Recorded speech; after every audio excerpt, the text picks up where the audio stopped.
What's up, guys? Welcome to this episode of the Trout Wrangler podcast. I am your host, Ryan Garrity. On today's episode, we have a interview with a few fellas, both from Charleston, South Carolina. We have Conner Bryant with Tidal Water Guide Service, and he's one of the minds behind Casting Drafts. And then Mr. Sean Yen with After Work Fish Club. He's on to talk about his Red Spot Roundup tournament coming up and everything you need to know about that. But we got the vibe curator here. We kind of had to redo the intro. We recorded with Sean on Wednesday, and that was game 2 of the wild card series with the Red Sox and Yankees. And I was wearing my Red Sox jersey, and they ended up losing the wild card series last night. So didn't want to have that intro and bring back bad memories of this Red Sox series. But on to next year. Sucks to lose to the Yankees always, but on to next year. On to the off season. The grueling off season. We always count down to April at the end of the season, and just didn't want to have myself in a Red Sox jersey. You'll see it in the interview from Wednesday. So just wanted to clear that up. But before we get into these interviews, just wanted to thank all my podcast partners that help make this happen. Free Fly Apparel, Afueta Coffee, Bahio Sunglasses, Riversmith Outfitters, and Temple Fork Outfitters. If you want to save 10% on your Riversmith Outfitters order, use code Wrangler10 at checkout. Go pick up a River Quiver, a Convoy Series bag, hat, t-shirt, whatever you want. Go pick one up. But now for the interview with Sean and also Mr. Conner Bryant.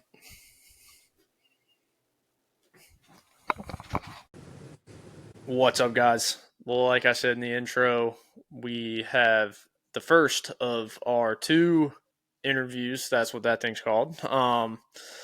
Mr. Sean. I know you've been on before, but for the folks that don't know you, introduce yourself a little bit, brother. Yeah. Well, first of all, am I the first 2-time repeat person? I think you're the second. Damn it! All right. Well, that's all right. I'll take it. But I'm Sean. I'm the guy behind After Work Fish Club. Also the guy behind the Red Spot Roundup tournaments, which has started today, which is October 1st. So, yeah, that's me. Heck yeah, man. So the first question I got, so some people might hear this and they're all in on it and they're like, I want to do this. So are cards still available for purchase through October, or do they cut off? Yeah, so right now you can still buy a card at afterworkfishclub.com. We're cutting off the online sales on the 15th of the month.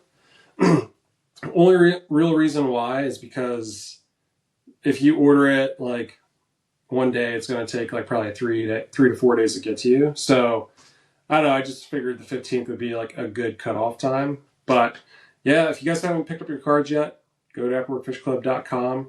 Or if you see me just walking around Charleston, because I don't think I'm going anywhere else for the next few weeks, just wave me down. I have them on me. I'll register you on the spot and get you going. Heck yeah, that's a Minuteman right there. Man, I got a system. He'll get you in and out, like a Take 5 oil change.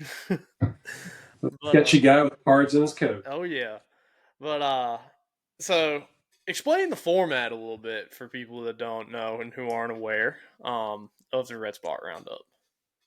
Yeah. So the format is you have the entire month of October to catch as many fish as possible to submit, but you're only looking for one fish that has the most spots that fits in the 2 inch circle of our roundup cards. So like last April, we had a guy who won with like 9 spots, which is still blows me away. Um, but yeah, that's pretty much the format. The whole idea is to fish on your own time.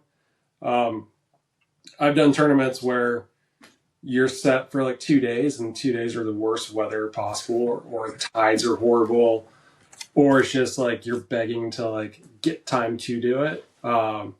This is like if you have free time and you just want to go fish and you end up catching a redfish with a ton of spots, like you could walk away with like thousands of dollars in gear. So it's kind of cool. Oh yeah, dude, that is a very like I've told you before, dude. That is such a cool concept. The spots, I was like that. It's awesome because dude, I mean, it helps the fishery too. Like you can go off of that a little bit too. It helps the fishery because you're putting all those fish back. That's not going into a live well and riding around in a hot tub for a few hours.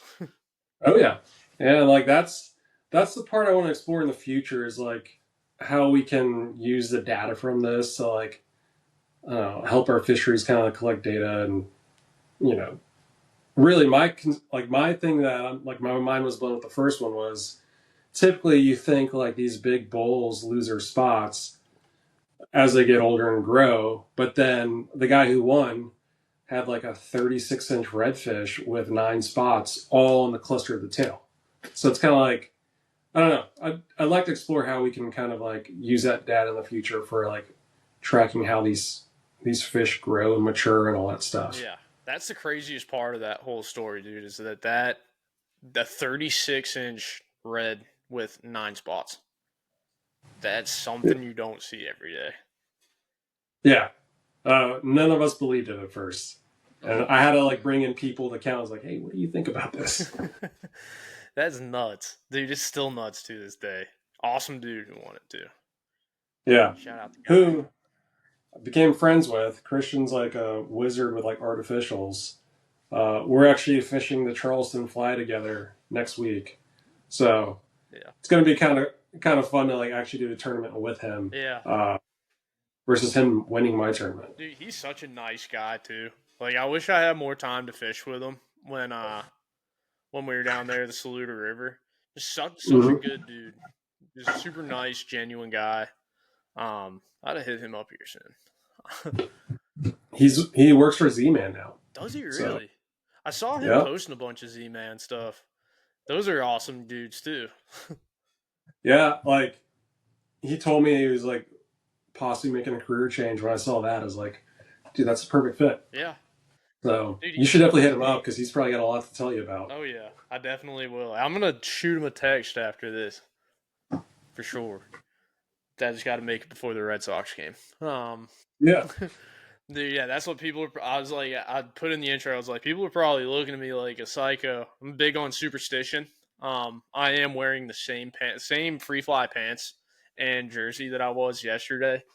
I've had like since the time I got home, I did the exact same thing because I'm afraid if I don't, the Red Sox will lose, and it's gonna be all my yeah, fault. yeah. It was like Michael Jordan and his like high school gym shorts Yeah, that he wore in all his shorts. yeah, dude. Yeah, Michael Jordan witnessed a horrendous downfall of the Ryder Cup team this weekend. It was a spectacle. It was a spectacle. But so talk about the divisions a little bit. I know last year you did like a little change this year, like the divisions and the prizes for each division, so people have something Yeah. to be psyched about. So the first one was the very first one, and I was like, we needed to figure out what would work or if the concept would even work, and it did. We had 160 something people participate, but then I started asking people, I was like, what would you change about this? And the number one thing that kept on coming up was, we did it, like loved it, but I don't care about fly fishing, and I'm getting a fly rod and reel that I'll never use, but then I'll get like a turtle box and like all this other stuff that I will use. So I actually started like talking to a few other people, like Hunter from Captain's Collective. Like him and I were chatting, and he's so tied into the guide side of things. He's like, "Dude, what if you did like a division for the guides?" It's like, well, I don't know how that would work. Sat, thought about it a little bit more. It's like, okay, we can make it work. So what we ended up doing was we have the fly division, which is the red card. Then we have a spin division for everybody that doesn't want to win a fly rod. What you win is actually 2 spinning rods from Bulls Bay. And then we have the guide division. So out of the 3, like this is the one that I like to explain the most. So with this one, is like the guides have an opportunity to like utilize their clients' fish to like submit pictures for, and they win a Bulls Bay fly rod with a reel, and then also Bulls Bay spinning rod, and then everything else. But then they get like a Palomar fishing tackle package, Rise flies with the Atollas to-go box. And then Jaden from Florida Man Made's also offering like free logo design. So it's kind of cool because like at the end of the day, it could help their business if they win. And they also win a bunch of gear because you still get the Yeti bag, you still get, I think they get a Turtle Box Ranger while the other 2 get Turtle Box, like the big boxes. Yeah.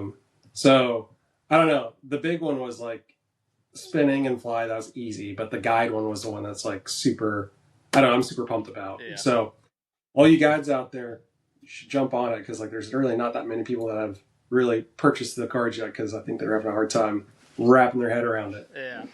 Dude, those Bulls Bay odds are sweet. Oh, I freaking love it. I before like I even like reached out to them, I have like 2 of their snipers. Yeah. And the joke is they're both like 2500s. It's like every single time that I go out with them, like I catch bull reds I shouldn't be trying to like reel in on a 2500 like light tackle setup. Yeah. But I don't know. They haven't snapped yet. They're really good, easy to cast, super accurate. Like I freaking love them. Dude, yeah, they have the what's that guide? It's that guide technology. I think they used to. They might have done away with that. Um, but dude, yeah, there were a bunch of shops in Florida that carried them, and I was like, dang, dude, I was like, if I still freaking spin fished, I was like, I'd buy the hell out of these. I didn't even know they made fly rods.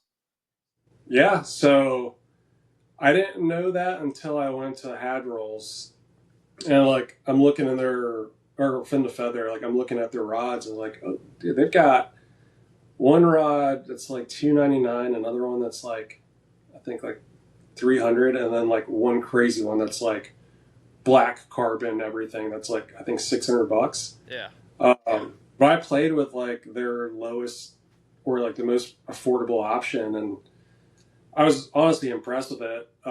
Just like with casting it in the back, like it's a good rod.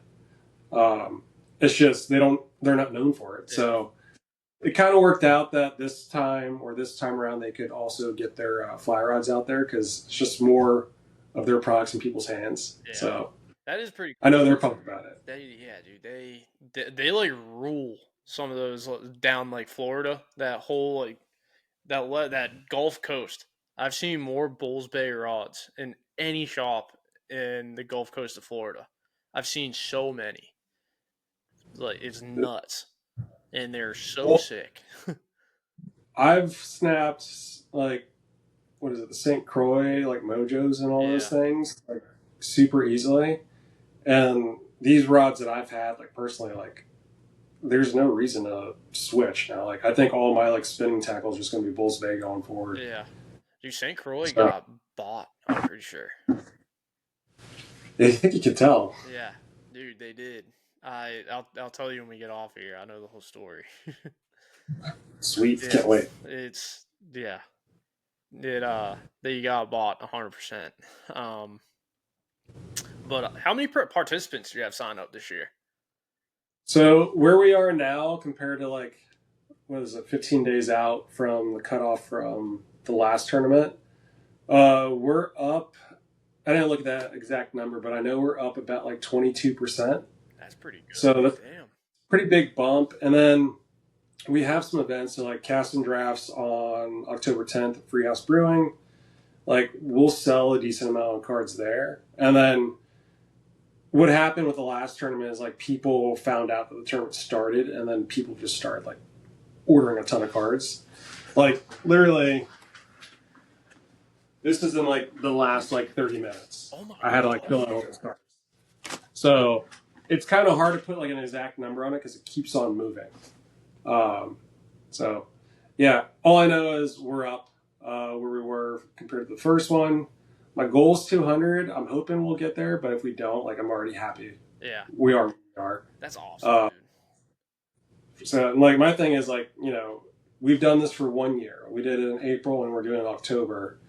So I think it's only going to grow from here. I'm hoping.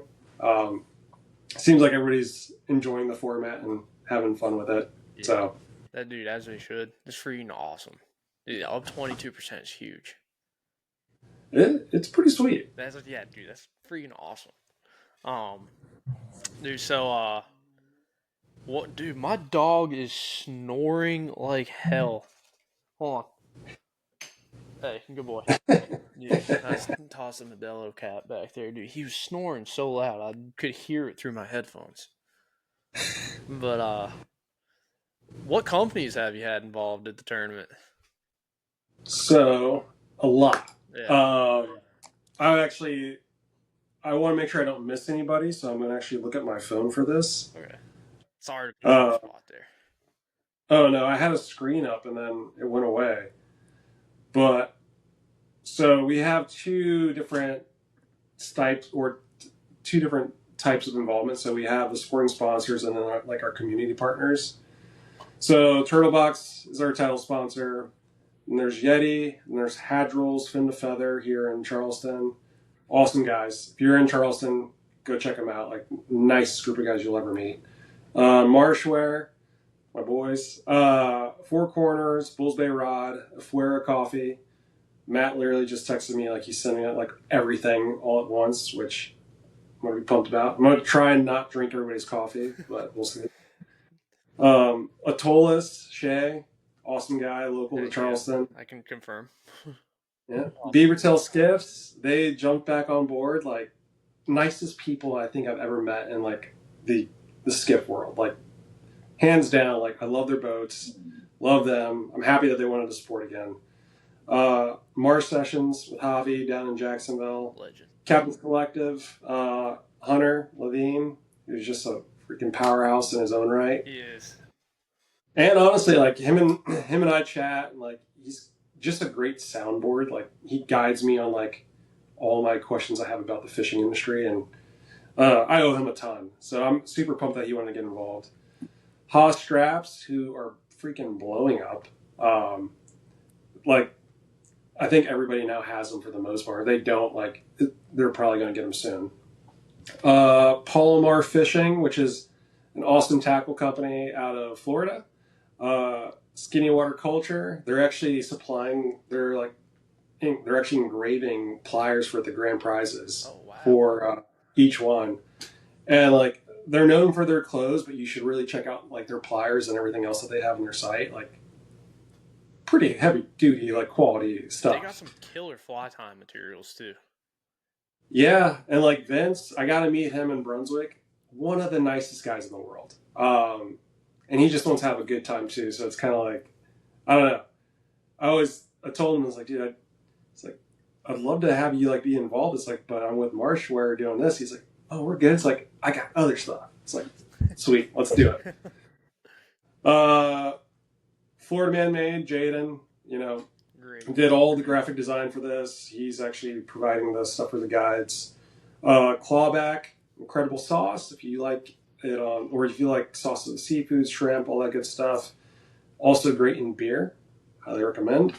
Skunk Tape Designs down in Miami. Another incredible design company. Supplying the flies, which is awesome, which we needed. Yeah. Sorry, my girlfriend's call was popping up here. I was trying to get it declined, but well, hopefully you don't get in trouble.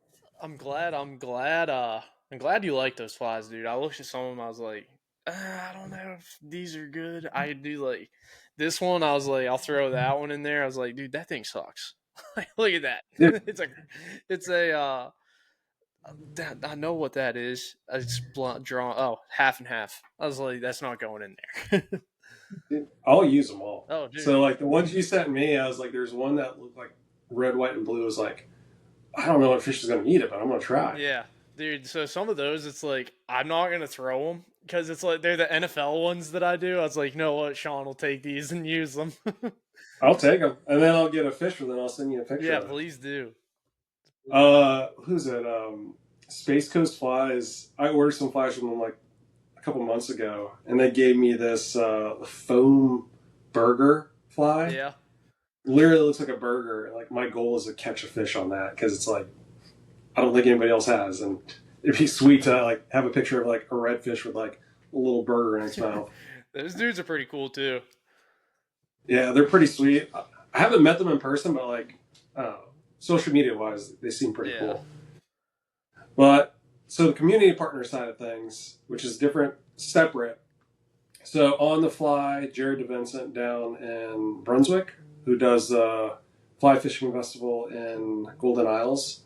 You should actually reach out to him about possibly getting on the podcast because he's doing so much for that community and just for like all the stuff that we're dealing with like the redfish, like being pressured and all that stuff. Like he's a big portion of that battle.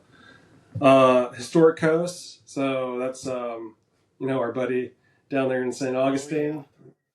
And then the Dry Brand, which is a new company. They're actually tossing in their deck boots for every grand prize winner. Oh, sweet. They're relatively new. I found them like late, and I reached out to them. And they're like, we'd love to support however we can. Loco Rods. He couldn't do the rods this time because he's dealing with logistics of moving and all that fun stuff. But he wanted to still be involved, so he's actually going to have one of the weeks of the giveaways for like his clothing and all that fun stuff. Free Fly. They jumped on board. They're going to be doing a giveaway one of the weeks as well. Super pumped about that. Then our boys at Cast and Drafts, Spot Tail Mafia, Tavares, which is Magnolia Fly, who I think you've had on. Man. Yeah. Christian would Make Time for Fishing. And then Salty Mangrove Artwork. So he's the guy that supplied the cool redfish tails that every grand prize winner is going to get. Yeah.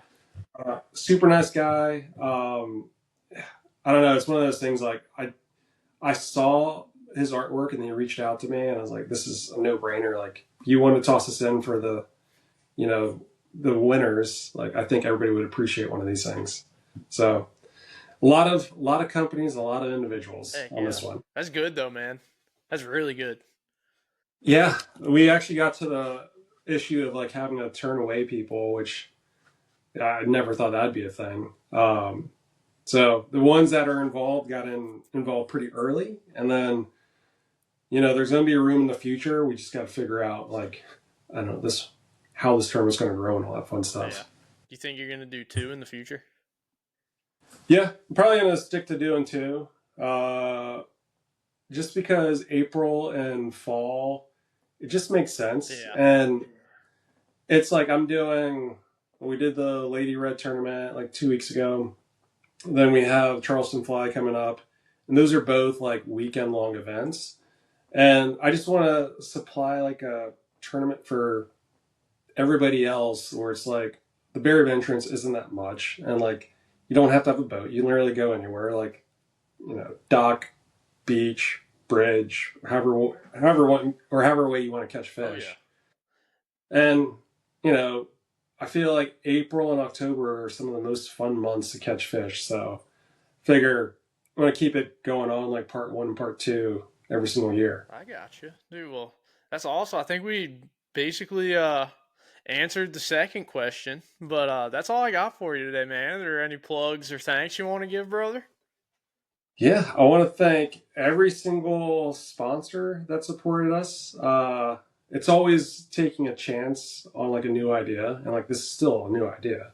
And the fact that they kind of saw the vision like off the get-go and trusted me to like run with it, it's huge. And then honestly, like I want to thank everybody that's bought a card because this thing honestly couldn't even be a success without every single one of you guys buying a card and participating. Having so many people go for only 3 grand prizes is insane. Um, and then a big thanks to like Turtle Box, because like who doesn't want to win a Turtle Box? Right. And you have two, like we already gave away the first one, the Ranger, what I think last month, and then we're giving away one this Sunday as well for the first week of October. So yeah, big thanks pretty much to everybody, because it's not just me, and a big thanks to my wife because she's dealing with my crazy schedule again of not being around. So Hey, shout out, man. But I do thank you so much for coming on today, and I greatly appreciate you, brother. yeah, man, absolutely, Yeah, always a pleasure. always. Well, what's up, guys? Like I said in the intro, we do have another interview, another guy from Charleston. I'll let you introduce yourself a little bit, Connor. All right. I am Conner Bryant. I own Tidal Waters Guide Service here in Charleston. I'm fly fishing and light tackle guide, and I'm full time. I'm born and raised in the Carolinas, and yeah, living the dream, pushing a boat around for a living. That is like, I think that's a dream of everybody. That Sometimes like it seems like work. Yeah, that's what I was gonna say, dude. Sometimes it does seem like work, I bet though. But what did your early fishing journey look like, man? Like, did you always reside in Charleston? I know. So I was born in Wilmington, North Carolina. Oh, cool. Most of my family is from around Wilmington. And then when I was real young, we moved to Myrtle Beach, and I stayed there until I was an adult, and then left. And I'm sure we'll get into that. But I lived in South Carolina or Myrtle Beach, so I was about 21, and then before I joined the service, and then yeah, fishing, man. My dad's he's a big water nut like me. So it's far back as I can remember. Dad was bringing me out on the boat and fishing. He wasn't big on fly fishing. He was more of like, let's just go sit out. I think he was one of those. I say was, he's still around, but he's one of those guys that just like he was working so hard, he just wanted to like put the boat in and go sit somewhere and just like soak a shrimp and just sit silently, Yeah. which as some like a young kid that just was excited and all I wanted to do was like run around the boat and talk. And so he had a lot of patience. I gave it to him. My grandpa got me into fly fishing. He was really big into freshwater fishing. Dad was real big in salt. And so my grandpa got me into fly fishing, taught me the basics and stuff when I was about 10. And I just got like absolutely obsessed with it. I couldn't get enough of it. And then when I was, I don't know, a couple years after that, it was kind of at that point where you start watching it on TV and stuff, and so, a lot of the guys like Flip and those guys down in Florida doing it. It's like that's what I want to do, but you Yeah. just didn't really see too much of the fly fishing stuff around Wilmington and Myrtle Beach at that time, and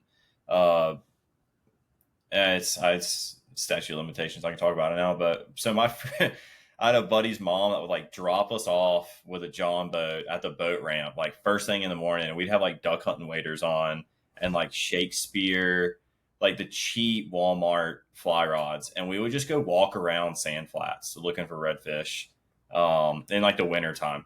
Looking back, like, if you couldn't do that nowadays, you get arrested for sure. But, looking back, it was half the time our waders had holes in them from like the oysters and stuff we were stepping over, and so like we were like borderline hypothermic by the time we got back to the ramp, but we were like tickled to death because we saw like a mullet push, but we hyped each other up saying it was a redfish. And so it was a good time.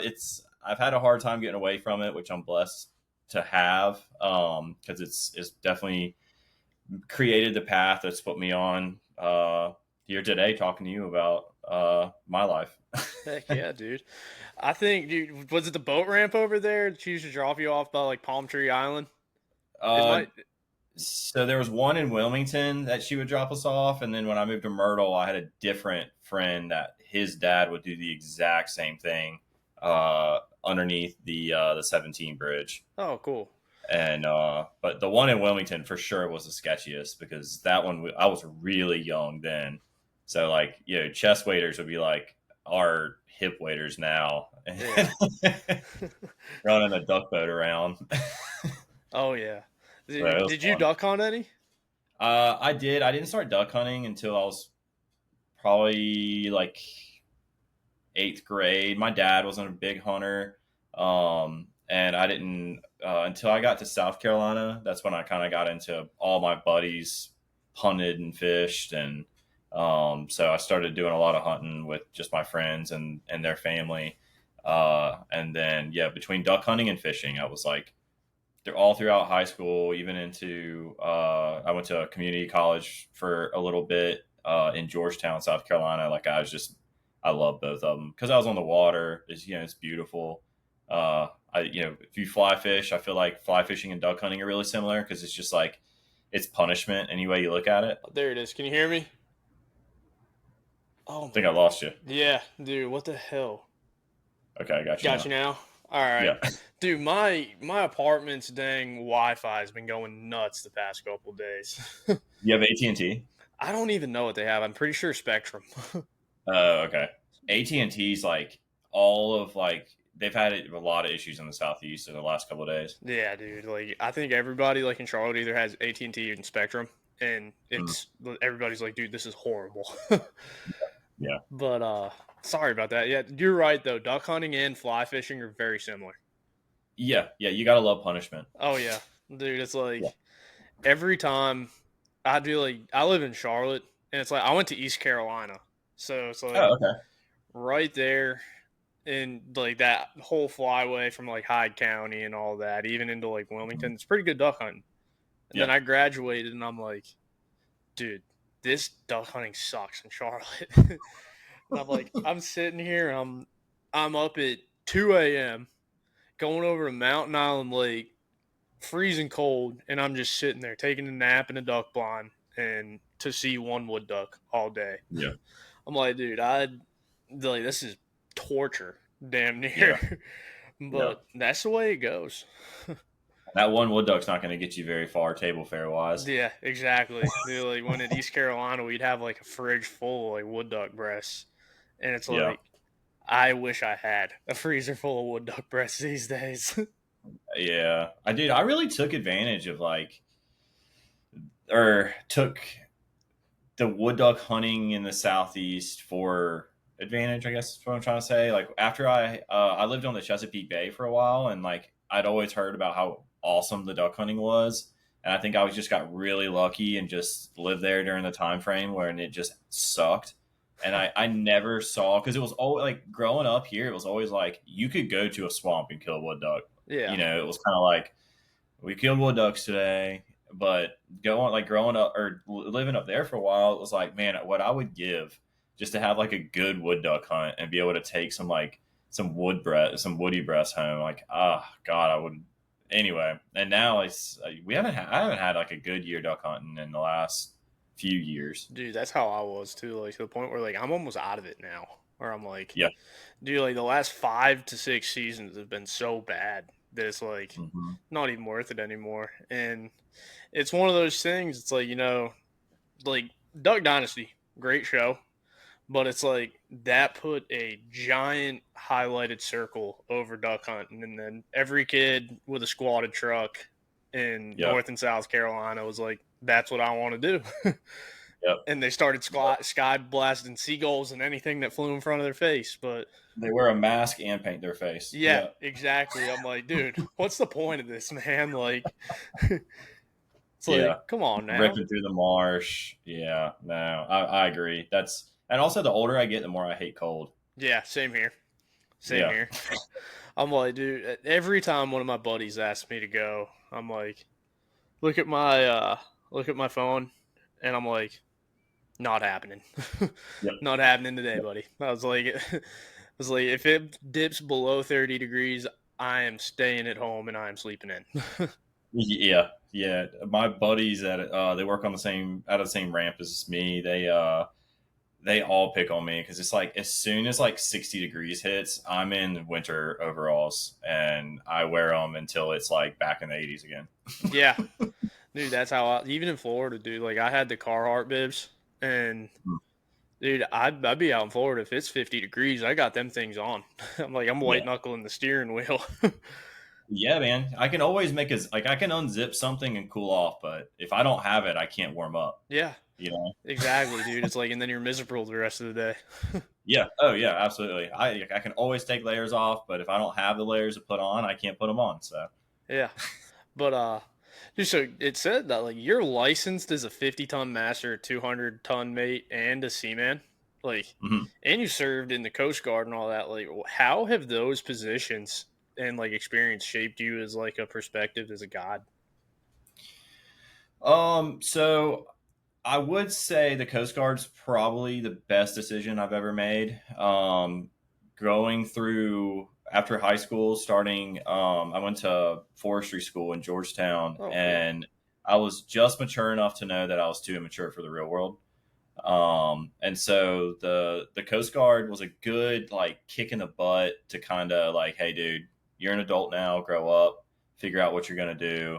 And at that time, I had met my girlfriend, who's now my wife. And it was, I had that like, okay, I want to keep trying to impress this girl. What can I do? And so I knew that I loved being on the water and I knew I loved being in the woods. And so I didn't know what I wanted to do. I just knew that the bills didn't stop coming. So I joined the Coast Guard thinking that it would be a good in for me to get a little bit of traveling, learn what I wanted to do when I grew up, kind of thing. But it really forced me to mature and look at things outside of that kind of small town mentality Yeah, of the little bit of drama of here and there and think more big world. And also a lot of the skills too when it comes to just being able to um, like think under stress and that sort of thing from being in the military has helped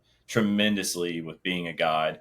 But being in the Coast Guard, we stopped a lot of we dealt with a lot of fishing guides, and I'm out wearing body armor and a gun belt on a small boat, and a fishing guide with like a sun shirt on comes blowing by in a center console, and it's like he looks like he's having way more fun than me.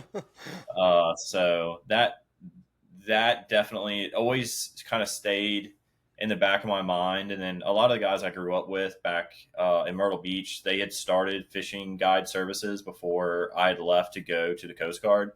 And it was funny. You talk about eating your words, man. I ran my mouth to those guys so much about like, dude, people do not care anything about going to catch redfish. Like if you guys need to like, go get a big boat, they want to fish offshore. Like they don't care anything about redfish. And then during my time of like coming back and seeing my parents and stuff, I'd check in with those guys, and it's like you have 3 boats now and captains that work for you, and from catching redfish and flounder. Okay, all right, well, and now I'm doing it. So it was. I would definitely say the Coast Guard, and then working in law enforcement. It really just kind of made a really good path of that tunnel vision of keeping my goal of being on the water and sticking to a job. I like having that like feeling of I did something today when I got home. yeah, And fishing, being a fishing guide, like sometimes you don't have it. It's just the client can be a make or break, or the weather. There's elements that you can't control, but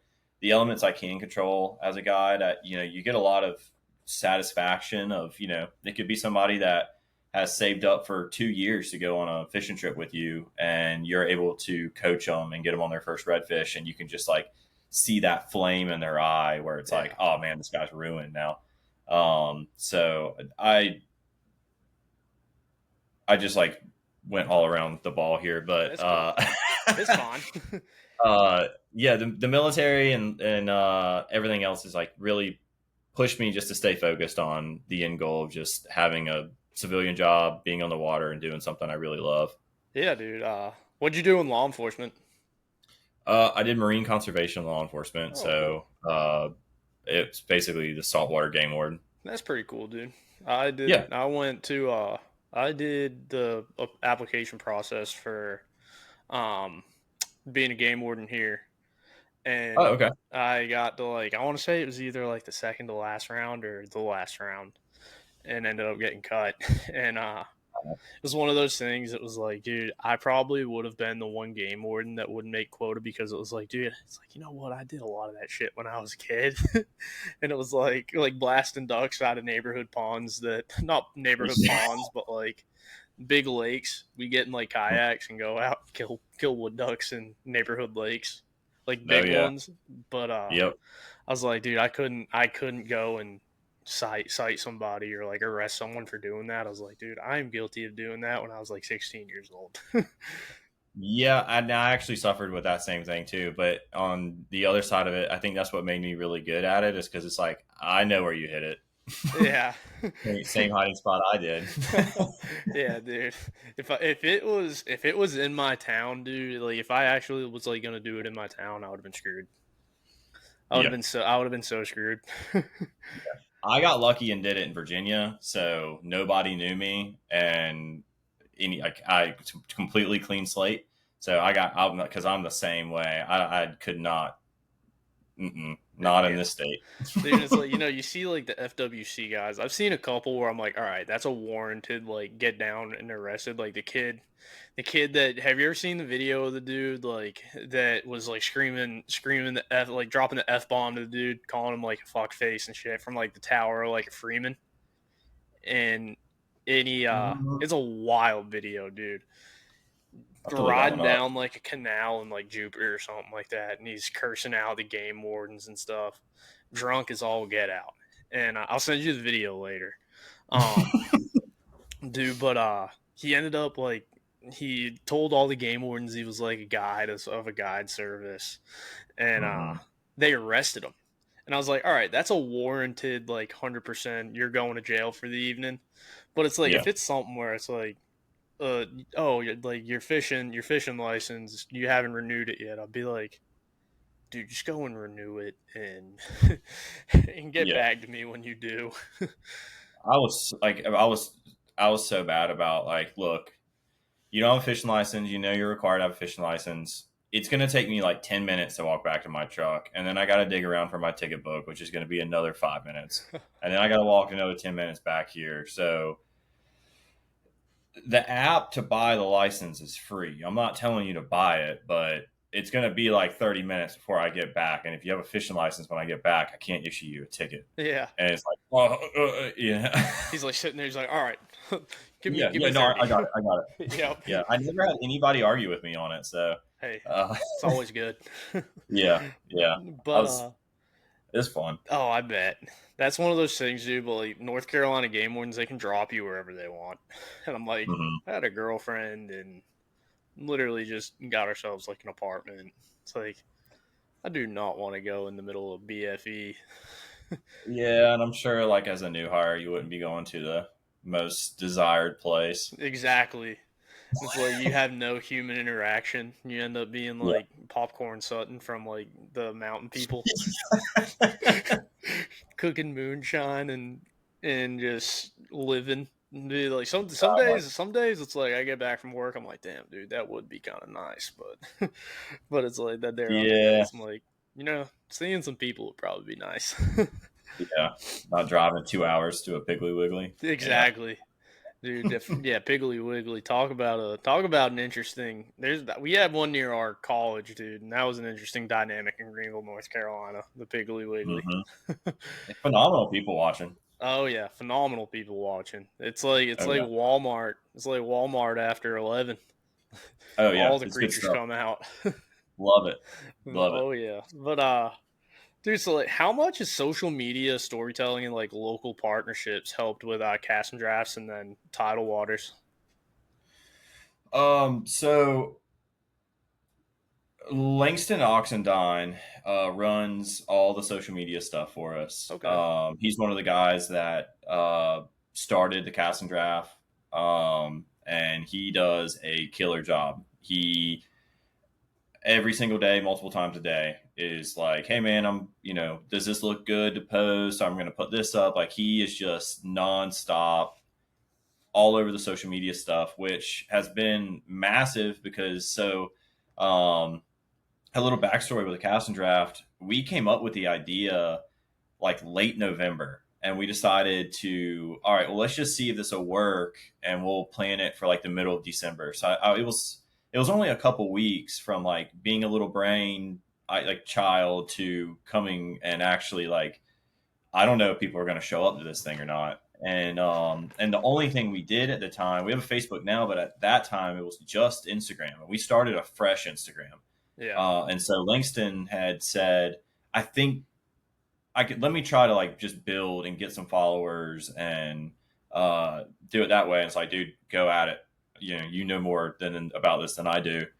And I want to say there's probably 30 or 40 people that showed up just based off of like, hey, I saw there was this free event at this brewery that was fly fishing, and wanted to check it out off of Instagram. And we were like, wow, that's massive. Yeah.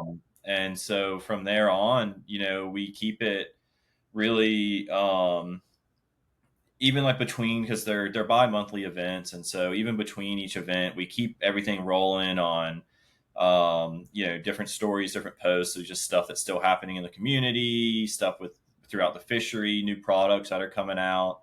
Our sponsors are really good about tagging us and stuff, and so we can kind of like get the word out early that different companies have some cool new stuff coming out for people to check out. But it's been really eye-opening watching how cast and draft just through social media has grown. I know like at this point where December will be 2 years, and so word of mouth has helped out tremendously as well. But the social media stuff is crazy how quick it's kicked off, and it's free advertising. Yeah. So us getting into this, I gotta give the guys at Free House Brewing a big shout out, because whenever whenever I had gone to them and said like, hey, we're gonna do this, this event, we'd love to do it here if you'd let us.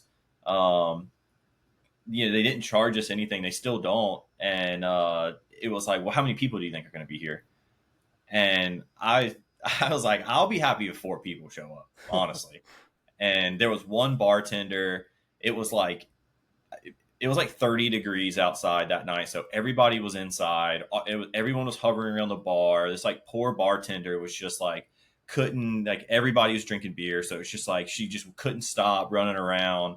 And then afterwards, I was talking to the owner the next day, and he was like, "Yeah, next time we'll make sure we have more than one person." That was more than 4 people, and I was like, "I have no idea. I have no idea how many people." But watching how that's grown through social media has, like, even with my business, has kind of like reminded me of that free resource that I can use to help grow my business. And I've actually, like, since watching what Langston's been doing through the social media with cast and drafts, I've done a lot through with mine, because I'm sure we grew up at the same time where, like, you caught a fish back in the day, like, we didn't have cell phones, so like, you just, this is awesome, and then you put it back in the water. Yeah. It is what it is. And so as starting as a guide, that was one of my hardest things, was like taking pictures and posting them, because I just never thought about it. Yeah. And then when I started doing it, I started getting more followers, and now I would say for the first 2 years, I never got any kind of bookings through social media. And now I get a pretty good amount of bookings through social media. Literally just kind of like copying what Langston's been doing, which is just keeping things active and like what's going on, Yeah. kind of thing. But yeah, it's a powerful resource that can be a blessing and a curse. Yeah, dude, like, for sure. It's one of those Yeah. things that it's like a double-edged sword, and Yep. it's like I love having my phone in my hand, but it's like sometimes I just gotta like disconnect and not like, and have my phone in SOS and Hmm. just sit there and fish. But it's Yep. like at the same time, it's like it'd be kind of cool to like make a little video, but it's like by the time I get to the stream or where I'm going, It's like I Mm-hmm. get too excited going want to fish, and I'm like, all right, yeah, no, the drone isn't coming out. I'm not gonna put up a tripod or nothing. I was like, I'm just gonna sit here and fish. So it's like some Yeah. people that probably like see with the YouTube channel and like my social media, they're like, dude, this dude never fishes. And it's like, no, I just don't video myself because it's like I just get so excited to go It's fish. hard too. It is, and it's just one of those things. It's like I don't want to be one of those dudes that's like, yeah, that's an influencer. Yeah. It's like Yeah. Exactly. I'm the farthest thing from that. I couldn't influence anybody to do anything. Like Yeah. I couldn't peer pressure my friends into like bonging Jack Daniels in college. Yeah. And I will say that is absolutely one thing Langston has done a amazing job at is capturing not just like these like these great grip and grins of people holding these awesome fish, but also uh he's a big fly fisherman too. So he fishes with me, he fishes with Cleve, like the other guys that do the cast and draft stuff. And like he unfortunately was the guy on the bow of my boat the last time I fell off my polling platform, which I would much rather have a client on my boat than a friend in that event because a client's going to at least act sympathetic. I went under and came up to like his cell phone in my face, and so that picture still floats around. But yeah, like he does a good job on like making it fun, not just making it super serious of like these big grip and grins and that sort of thing, but like capturing those, getting pictures and videos of like people slipping and falling, people blowing shots. Yeah. The days that we go out, we catch a bunch of like 18-inch redfish. Like the more realistic stuff than just people holding big bulls or tarpon, whatever else. So he does a good job on kind of making it more fun, like a fun atmosphere rather than like, oh, these guys are super serious. Yeah.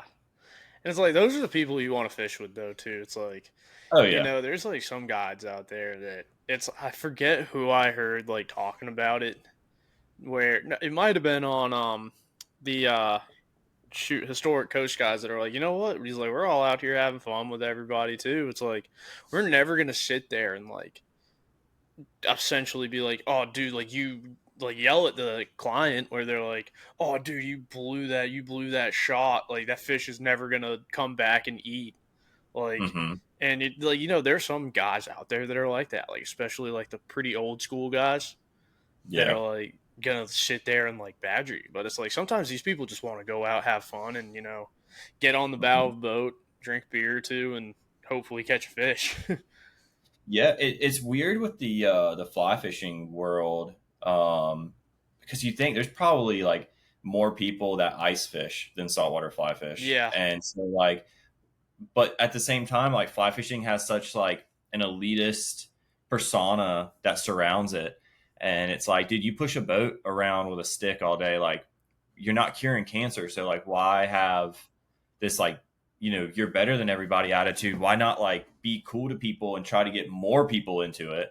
And that was like one of the basic premise of cast and draft is like, all right, well, why don't like a group of us come together, have an atmosphere where if Joe Blow just moved to the area and wants to learn, like if they're not walking up to a bunch of a-hole guides that are like, oh well, you've never caught such and such, get away from me, but more of like, yeah man, come over here, like yeah, what's your cast look like? All right, well yeah. And what we've also noticed by doing that is the success rate. Like nobody wants somebody to catch a fish worse than a fishing guide yeah, with their client. So, with me, like I can, if I have a client that's coming into town and they're going to be in town during like a casting draft, I can say, hey, we have this free event. I can meet the client, drink a beer with them beforehand, work on them with casting.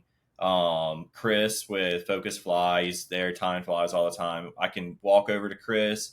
Chris can explain all the different materials of the fly, why it swims the way it does. So whenever the next day or whenever we do go fish, a lot of that already clicks. It makes sense, and we already know each other. So you don't have that like, oh, I just don't want to mess up because he's going to yell at me. It's more of like, like the best trips are the people that like I fish with that are like just friends at this point. yeah, And it seems like at that point you catch the most fish because there's not like this weird tension. And and it's just super laid back. You blow a shot, whatever, dude. We'll go get another one. Yeah. It's, like I've just never been to like let me yell at my client and take it personal kind of guy, and I think that's like Cleve Hancock, Brown Dog Sportfish. He's another guy that works with us with the cast and draft stuff. He's another founder of it, and he's the same way. Like we were talking, and it's like, dude, if I had like 15 minutes that I could have worked with this guy before he got on the boat, I could have got him on way more fish. Yeah. On just like kind of cleaning up a lot. And so, that was kind of like we had that going on. And then at the same time, we're talking to, like Langston and some guy. Like Langston's not a guide here. He used to guide out west for trout, but cool. He just is in kind of the fishing industry here and does a good job with everything, holding it down on the fun side. And he was like, well, like we kind of did some stuff out west and like brought some ideas from like the big shops out there. And that's when we were like, why don't we just, worst case scenario, no one shows up. We're at a brewery and we'll just like drink it away. It's not a big deal. Yeah. And so that was like the basis of the cast and draft was like having somewhere, like I hate using a safe place, but like kind of like having a safe place where it's not about making money on people and not about like stroking egos, but more of just like helping people. Yeah. Dude, and I think that's something that the fly fishing industry needs more of, dude. Just because it's like, you hear so many people. I think I brought this up with my buddy Jaden from Florida Man Made and Low Fish Co. Dude, like you hear horror stories of people going into some fly shops and it's like they just kind of like stare at you. You ask them a question, they'll like gatekeep the hell out of it and they'll kind of like act like they're better than you. And like that's something I've seen like more in the like freshwater scene where it's like you walk in and it's dude, but like the fly fishing industry needs more like inclusivity. I don't even know if that's a word, but like public schools, dude, man, I get it. I mean, hell, we'll put it in the dictionary if it ain't. It's in my dictionary. But dude, it needs to be like more, like help each other out, not so serious, like because it's like sometimes like walking into a fly shop for the first time is a very like daunting feeling. You're like, I don't know what any of this is. Yeah, it's completely different terminology. Yeah, absolutely. And it's like having something like that to where somebody could be brand new, come in and be like, hey man, like, I just moved, like you're saying, I just moved here, like, I just like, I think like one of the things is like a way that somebody could come up and word it, be like, hey man, like I need to come out and catch fish. And he's like, but like if you're kind of saying that, you're gonna be like, I mean, like I'll give you some spots, but if somebody comes out and they're like, hey, like I don't need your good spots or like your, kind of like your juice holes.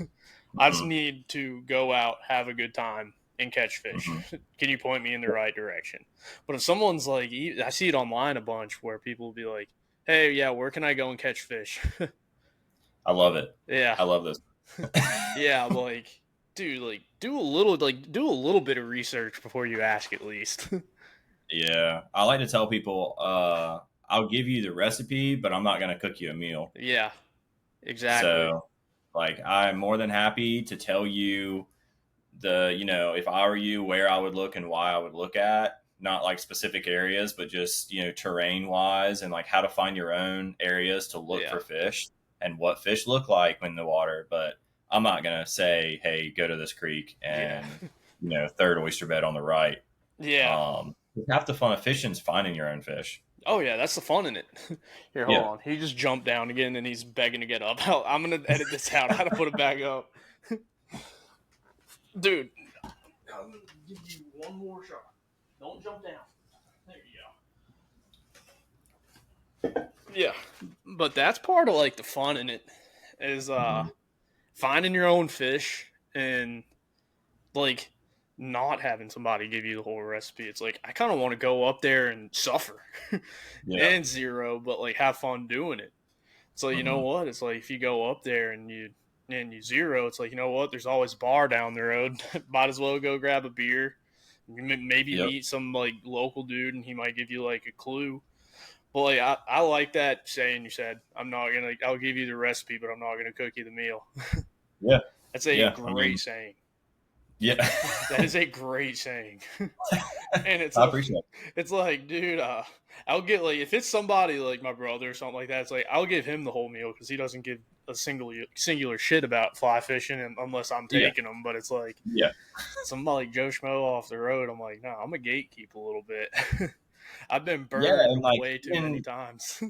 yeah, like me, like if I go somewhere else or somewhere, a couple hours away or something like that, and I talk to some of the guides, even if I know the guide, it's like, hey, like more of just getting general intel rather than, hey, I'm gonna fish this spot right here. Is there fish here?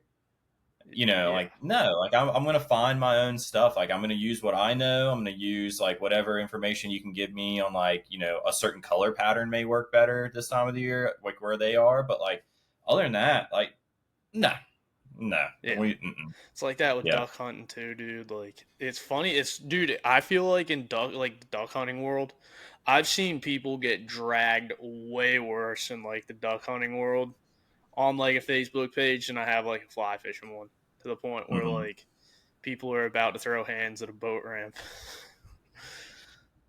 I don't know. I think it's building with the fly fishing stuff, Yeah. but especially like as it keeps getting like the younger and younger generation keeps getting into it, I think it'll eventually get to that point. That's why like we can kind of like get ahead of it before Yeah.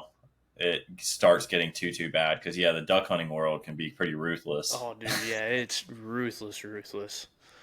But dude. So like, for someone who wants to start a guide service or like build kind of like a fishing community like cast and Mhm. drafts, what's your best advice for like somebody from your experience? Um, so I'll just kind of do a general. I would find out who the guides are fishing in the area. Let them know who you are and who like what you want to do. Whether it's create a fishing event or to get into guiding. I think there's a whole lot more steps when it comes into getting into guiding rather than just making a fishing event. But um, and talk to them about it, get their opinions. Fishing guides. It's a really small community. It doesn't matter where you are. The fishing community in general is just really small, and they may they may have something where it's like, dude, I've been wanting to do this as well. Let me help. And they may have all kinds of connections through sponsors or whatever else. So I would talk to some local guides, talk to some local shops, and kind of start from there. Like that's, in my opinion, I think it works better to not make it about a money making thing and make it more of a giving back event. Yeah. And that's our goal with Cast and Draft is like, with our sponsors, they donate stuff to each event, and the money from the raffles we either use to put back into the event on like buying bug spray or materials for different targets. But also like eventually we want to be able to generate enough money every other month to put like trash cans at different boat ramps, Yeah. and have enough money to like pay someone to go empty the trash can after a weekend, and just stuff like that where like, okay, that's where my money's going, I can see it, because we don't pocket anything from these events. And so like I think transparency with the general public when it comes to a fishing event, whether if you're going to charge an admission ticket, what are you going to do with the money? 'Cause fishermen are stingy, man. Oh yeah. They'll spend a couple grand on a rod and reel, but when it comes to like $5 for a ticket for something, it's like, well, what are you going to do with it? Yeah. You know. I've seen that. Dude, like, So oh, it's transparency and reach out. I think there's a lot of companies that I was very surprised that were like all about wanting to jump in and help out. Um, Cheeky fly reels. yeah. I shot them an email and just said, hey, we're doing these events. If you guys want to send anyone down to show off some reels, you're more than welcome to. And they just sent us a box of their new reels that had just came out at the time Oh, that's of awesome. like, hey, use these at your event. tag us and stuff, like let us know. And they help spread the word too with Cast and Draft. So little things like that, and just be nice to people. Yeah. That's like, if you're gonna, it doesn't matter if you're gonna be a fishing guide or you're gonna be making a any kind of fishing event or something. Like, you don't know who these people are that are on the water, or who you see in a tackle shop or a fly shop. Like, be nice to people, Yeah. unless they've done something to you to not be nice to. Like, don't walk around like you're better than somebody, because it takes so long to build a good name for yourself, and it takes no time at all to just absolutely destroy that name. Yeah. So be a decent person. And I mean, that's the best advice I can give is, yeah, talk to shops, talk to guides, don't be a d-bag, and yeah, just be transparent with everything. I think that's just like a rule in life. Just don't be a dick. Dude, Yeah, like, I then mean, again, it's some like, people were sick when we learned that in school, but they missed that class. yeah. But I found that a lot of people just really enjoy when you're not a dick to people. Oh yeah, oh yeah, dude. Like then again, it's like then some people do that. Like, I'm a pretty nice person unless like somebody gets on my bad side. It's like, Hmm. dude, it is hell if someone gets on my bad side. But like, Yeah, it's pretty hard to get on my fucking bad side. Like, yeah, that's how I am. I can hold a grudge like no other, yeah, but it takes so long for you to like have to burn that into me for me to hold a grudge. But yeah, Ben, I'm terrible about holding a grudge too. yeah, But that's how I yeah, am. I'm like, I've dude, gotten to where like I'll stop people where it's like, look, I'm gonna hate you forever if you just like keep doing this. It's just like, stop, because I don't want to hate you. yeah. It's like, dude, you're a decent person, but what you're doing right now is pissing me off. Yeah, yeah. It's taking so much more effort to not like you than to just be around you. Yeah, So yeah. stop. But where do you see casting drafts in 20 years? Um, I have had a couple different um kind of visions. Hush. Um, I think it'd be cool. It's kind of grown to be more of like a fishing club now, which is pretty cool. A lot of people, they're finding out that like they're meeting people that live in the same neighborhood as them, and they didn't even know it, but they're meeting each other at like different cast and draft events and stuff. So I'd love to have events where we're up and down the Carolina coast, and just kind of helping people network. I think it'd be cool to eventually have a resource online, that it's a resource where someone's in, hey, like, I want to get into fly fishing, what do I need to know? Like, okay, well, come here to this website, and it's a bunch of fishing guides and guys that have been fishing in your area, and they have blogs and videos of everything that's working for them, and just that kind of thing, where um it's not about making money, but it's more about building a community. Yeah. And so, yeah, I think one day that would be a goal. Because it's so easy not to. Yeah. Very. But that dude, that what you're saying right there is a great idea. I mean, Hmm. something like I had an idea of like I'm trying to figure out different ways to like where I should go, like the little avenues, and it's like there are 1,000 you can go, but like one I had was like if somebody goes on vacation and wherever they're going, you have like a little map and say they want to go fish. It's like you click on a state where you're going and a list of guides pops up.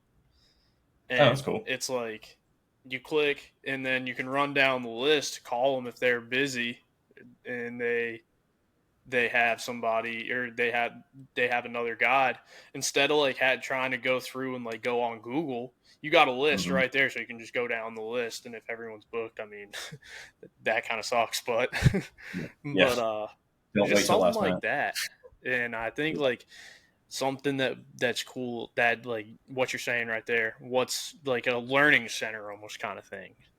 I Hmm. think that's a brilliant idea. Dude, like And you can learn a lot from a guide.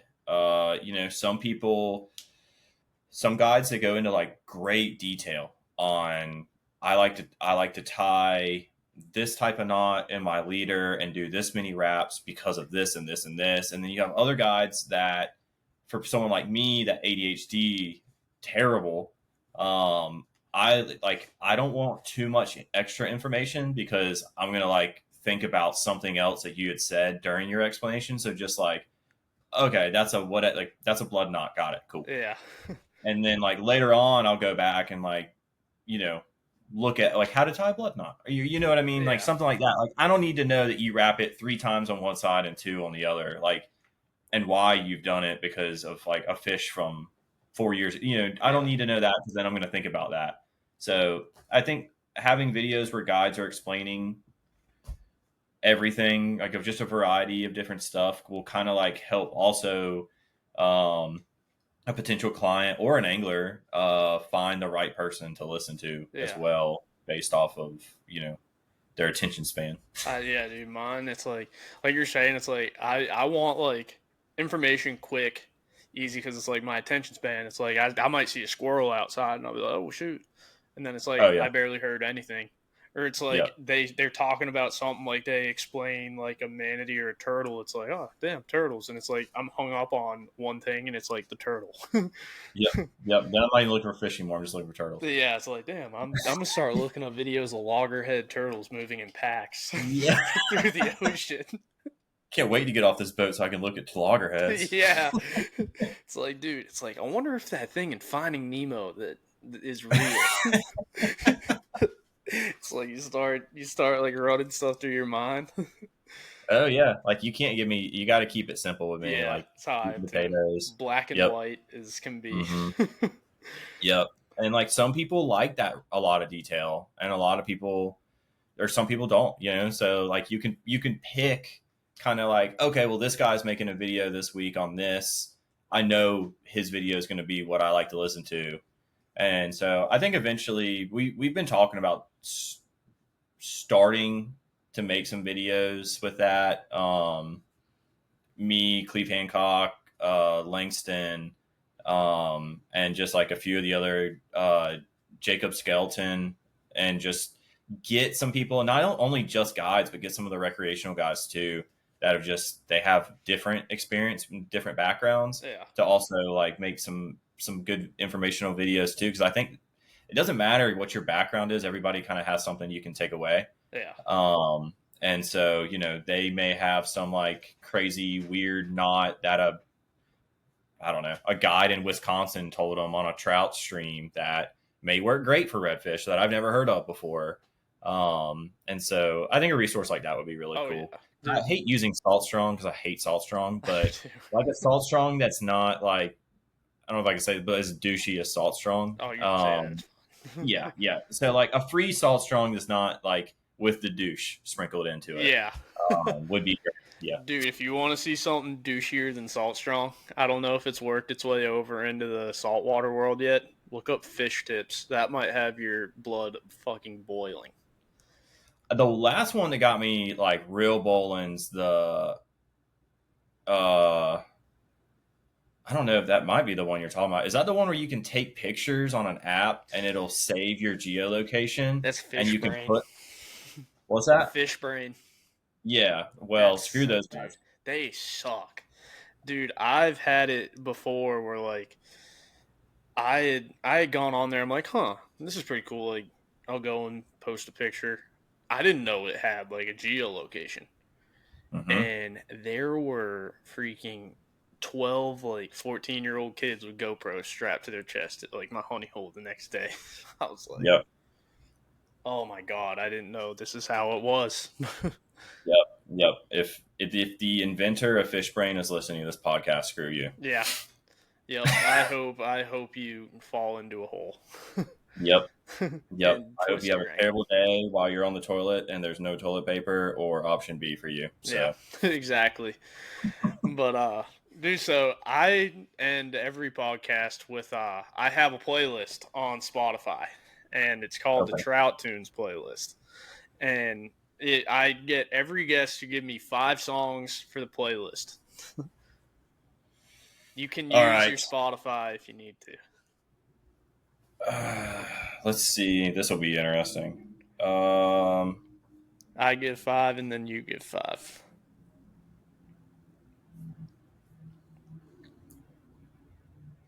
Okay. On the Hunt, Okay. Leonard Skinner. Great song. Rosanna, Toto. Rosanna. Don't sleep on Toto. Oh, I love Toto. Yeah. Dark Angel, Tribal Seeds. Solid intro on that one. Which one was it? Dark Angel. Heck yeah. And what was the band? Tribal Seeds? Yeah. Heck yeah. White Boy Reggae. Heck yeah. Another one, dude. The Kids Aren't All Right. Great song. What is that, 4? Yep. The Kids Aren't All Right. The Offspring version. Yeah. Oh, yeah, of course. Yeah, that's what I was thinking. And then lyrically, the best song ever, Yellow Ledbetter by Pearl Jam. No one knows what they're saying, but it's magnificent. Oh, yeah. Dude, that is a great Pearl Jam song. Mm-hmm. I'll give you the 5 that I did. I had a new Colby A cuff. Learned along the way. Okay. On the Road Again, Willie Nelson. Classic. Highwayman. Mm-hmm. And then Enter Sandman, Metallica. Solid. Pink Houses, John Mellencamp. That's solid. Yeah, dude, that's like, this is part of like my favorite part of the podcast, because it's like, I have been introduced to like so many different bands and stuff like that, because it's like, I didn't know, like, you probably know who they are because they're down there from Charleston, is Congress the band. Sounds really familiar. Dude, like, they play in Charleston all the time, and like, somebody told me about them. I started listening to them. I was like, damn, dude, these are sweet. I was like, this is a sick song. Future Birds. Huh. Future Birds is another one like I learned about from one of my buddies, and they might be coming on the podcast in December. Oh, that'll be cool. Yeah. But no, I went through like a 9-month, actually it was like a 1.5-year phase of just like strictly dad rock. Yeah. And actually I got a funny story. So we were, the last casting draft we had, normally Jake Skelton plays. He's an awesome performer, and he's killer with a guitar and the voice of an angel. And he was out of town, so I just had a turtle box and had synced up 2 turtle boxes, and we were making it work. And I had my phone connected to it, and my like go-to safe playlist for like public outings right now is divorced dad rock bangers. Yes. Dude, I listened to that one too. And as soon, I think it was a Creed song, I can't remember which one it was, but as soon as it came up, I was looking at the casting competition, and I had like, there's a group of my guys that knew me like over in like my peripheral. I could feel all of their eyes like just cut over at me, and I looked, and it was like, "You're connected to the turtle box, aren't you?" Oh, it's like, no. Yeah. It's like that feeling when you're in a bar and like all your buddies are with you, and it's like, you're like, hey, I gotta go to the bathroom real quick, and you throw a 20 in the touch tunes, and you just cook up the, like, other people probably hate it, but it's like, you cook up a crazy playlist, and the first song that comes on, all of like it somebody's like, you did this, didn't you? And it was like one day we were at a Tennessee bar in Charlotte, and we were there for like, I think it was a Georgia-Tennessee game, because like my sister went to Georgia, my girlfriend's a big Georgia fan, and Tennessee ends up losing, and I end up playing Bob O'Reilly on touch tunes for 7 consecutive songs, and every Tennessee fan in the place was going insane. Like, who did this? Who's playing the pregame Georgia song? And it's like, dude, if it was the other way around and y'all were in a Georgia bar, you're going to be the first ones to throw a $20 bill in the touch tunes and play Rocky Top for like 30 songs. Like, come on now. Sour. Yeah. But dude, I love that. I love that stuff though. It's like the Oh yeah, divorce dad rock playlist, dude. Matt Fitz, yeah, dude. He yep. told me about the heavy listening podcast from the there's some burger joint in Charleston that has apparently like an amazing playlist. There's been a few restaurants that I've been to lately that were like, these people, they're on it. Yeah, dude. Huh? Yeah. But he It should. makes it that much better of an experience Oh, it when you does. have like good tunes going on. Oh yeah, dude. Like last week, my parents don't live too far from us, and we went to. My dad called me up. He's like, "Hey, you want to come watch college football and go like drink a few beers at Angry Ales in Charlotte?" I Mhm. was like, "Yeah, sure." So we end up getting down there, and Angry Ales is packed because it's a Auburn bar, I think, or it's an App State bar, and App State was playing. And my dad was like, "You want to go over to Moosehead?" So me, my girlfriend, my mom, dad, and a couple of my mom's friends went to Moosehead Grill. And Moosehead Grill has the best wings in Charlotte, and it's like known to be like a big widespread Panic, Grateful Dead, like Deadhead bar. And Mhm. that's all they play in the restaurant. And I'm just sitting there. I'm like, dude, they have the best playlist in this place. I was like, this makes it so much better. It's like sitting there watching college football. I'm like, just the vibes alone are gonna get me hammered. Oh yeah, for I sure. was like, this day might turn vicious if they keep playing the Panic in the Streets live album in Yeah. this So I'm place. gonna need you to make a drastic change on these tunes because I have stuff to do tomorrow, and I can't be in bed all day. Yeah, exactly. It's like, yo, play me some like I don't know, man. They probably couldn't even put on like any other tunes that would make me do that. Like, you put on Sabrina Carpenter, I'm still bopping to that shit. Yeah, yeah. It's not bad. Actually, ironically, Sabrina stayed in my head all day yesterday, Yeah, which is the dude. worst. I It's hate like the a new torture album though, technique. sadly. I hate it. But I hadn't listened to it. I don't think. me and my little brother are like sad, like huge Sabrina Carpenter guys. Like my brother and I like will sit there and we'll talk about it. He'll send me like a screenshot. He's like, Sabrina Carpenter on my run today. That's it's, so it's like, oh funny.